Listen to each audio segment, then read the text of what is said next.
ಅದನ್ಯಾಕೆ ಮಾಡಕ್ಕಿಲ್ಲ? ಒಂದು ತಾಸು ಕೂತ್ರಿ, ಅಲ್ಲೇ ಗಂಡ ಕರೀತಾನೆ, ಹವಾ ಕಿತ್ಕೊಂಡು ಹೋಗ್ಬೇಕು, ಆರಾಮ ಕೂತ್ಕೊಳ್ತಾರೆ. ಮಠ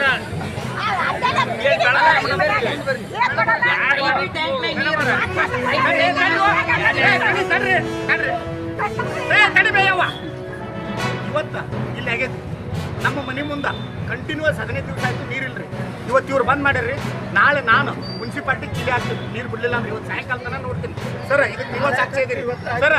ನಾ ಹೇಳಕತ್ತೀನಿ, ಮದೀನಾ ಮಸೀದಿ ಮುಂದೆ ಕಿರಿಕಿಟ್ ಆಗ್ತದೆ, ದವಾಖಾನೆ ಇಲ್ಲ ಇನ್ನು 1 ನಿಮಿಷ ರೀ. ಇವತ್ತು ಆಗಲಿಲ್ಲ ಅಂದ್ರೆ ನಾಳೆ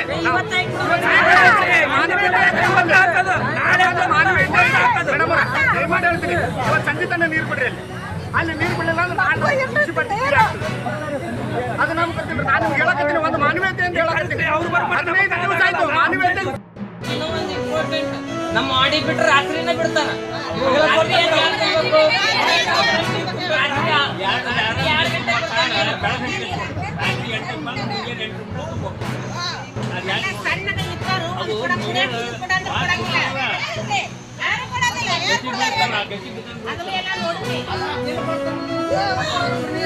ಮುಖ್ಯಮಂತ್ರಿಯಾಗಿ ಡಿಕೆ ಸರ್ಕಾರ ಅಂತ ಹೇಳಿದ್ರು. ಡಿಕೆ ಸರ್ಕಾರದಲ್ಲಿ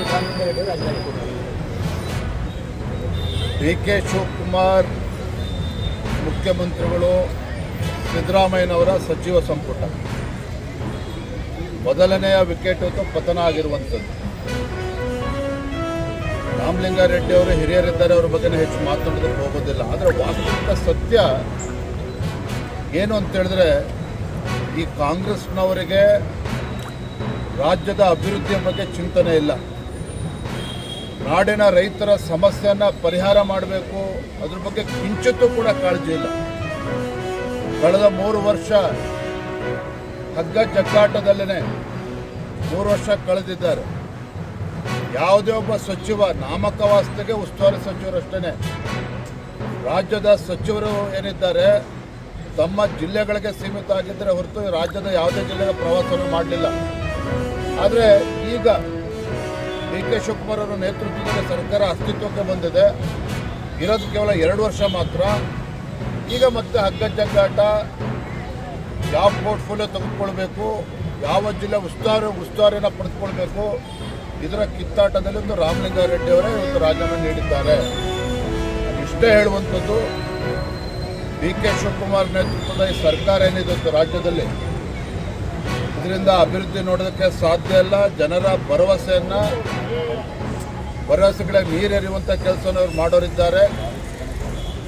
ರಾಜ್ಯದ ಜನರ ಅಪೇಕ್ಷೆ ಇದೆ, ಇಂಥ ಬಡವರ ವಿರೋಧಿ, ಜನ ವಿರೋಧಿ ಕಾಂಗ್ರೆಸ್ ಸರ್ಕಾರವನ್ನು ಕಿತ್ತೊಗಿಬೇಕು, ಮುಂದೆ ಭಾರತೀಯ ಜನತಾ ಪಾರ್ಟಿ ಸರ್ಕಾರ ಬರಬೇಕು. ಇದು ನಮ್ಮ ಅಪೇಕ್ಷೆಗಿಂತ ಹೆಚ್ಚಾಗಿ ರಾಜ್ಯದ ಜನರ ಅಪೇಕ್ಷೆನೂ ಕೂಡ ಇದಿದೆ.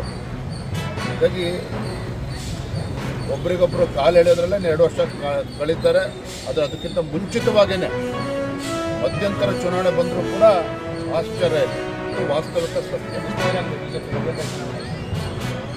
ಬಿಜೆಪಿ ಎಷ್ಟು ತಯಾರಾಗಿದೆ ಅನ್ನೋದಕ್ಕಿಂತ ಹೆಚ್ಚಾಗಿ ರಾಜ್ಯದ ಮತದಾರರು ಬದಲಾವಣೆಯನ್ನು ಬಯಸ್ತಾ ಇದ್ದಾರೆ. ಭಾರತೀಯ ಜನತಾ ಪಾರ್ಟಿ ಕಳೆದ ವಿಧಾನಸಭಾ ಚುನಾವಣೆಯಲ್ಲಿ ನಮಗೆ ಹಿನ್ನಡೆ ಆಗಿರ್ಬೋದು, ಅದಕ್ಕೆ ಕಾರಣಗಳು 100 ಇದ್ದಾವೆ. ಆದರೆ ಇವತ್ತು ರಾಜ್ಯಾದ್ಯಂತ ನಮ್ಮ ಪಕ್ಷದ ಕಾರ್ಯಕರ್ತರು ಸಹ ಯಾವುದೇ ಸಂದರ್ಭದಲ್ಲಿ ಚುನಾವಣೆ ಬಂದರೂ ಕೂಡ ಸಜ್ಜಾಗಿದ್ದೇವೆ ಅನ್ನುವ ವಿಚಾರದಲ್ಲಿ ಯಾವುದೇ ಗೊಂದಲ ಇಲ್ಲ.